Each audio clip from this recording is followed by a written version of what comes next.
John, a couple of runners in the feature races on Saturday night. Chariot King in the Kevin Robinson Cup, drawn terribly.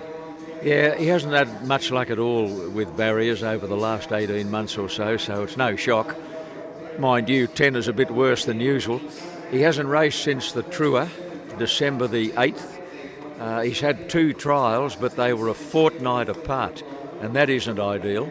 And that was the result of a stone bruise. I had to stop and poultice him heavily for a week or so. We got him through it without having to intrude on the sole of his foot. But you don't want that coming close to an Inter-Dominion. So do you think you're going to be pushing time to get him ready for the Inter-Dominion? We'll probably be struggling, Greg, because he normally takes, you don't really see him at his best until 4th run back. We're behind the 8 ball. He's had plenty of work, plenty of swimming. I'm trying to catch up. Saturday night, of course, is near impossible from barrier 10. Hopefully he'll be hitting the line and showing me that he's somewhere near his best. He did that in the trial here last week, hit the line quite nicely. Yes, he did. Greg, I'll tell you something. Trials are so different to races, it's not funny. The quickest way to go broke is to start backing horses on trial form. What about Josh Willig? He's having his first drive. Now, I did the stats on this. He's the 10th driver that's driven Chariot King in a race. And you have had some success with Josh in the past. Well, when I came back to training after a long absence, around about 97, 98, I used Josh for a long time and I had a lot of luck with him. He was on his way up through the ranks then. He is now the polished, complete package, great driver.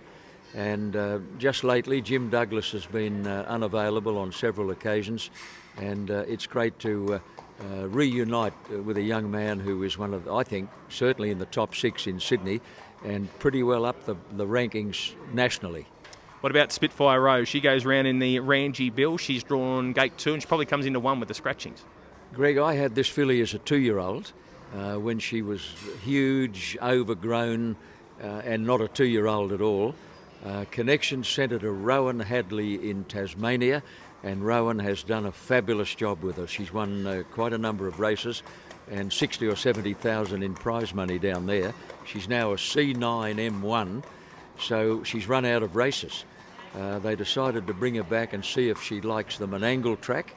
Hasn't raced for a month. We did trial her last week in that very fast free-for-all.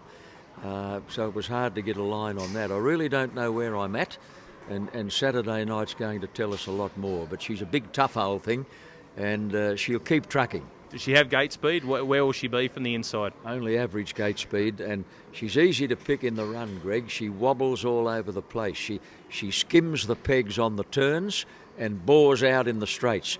I just said to Josh Willig a little while ago, she's no easy drive. Okay, so you're just hoping to see where you're at with her on Saturday night? Yeah, absolutely, and if she happens to run somewhere near them, I'll be very, very happy.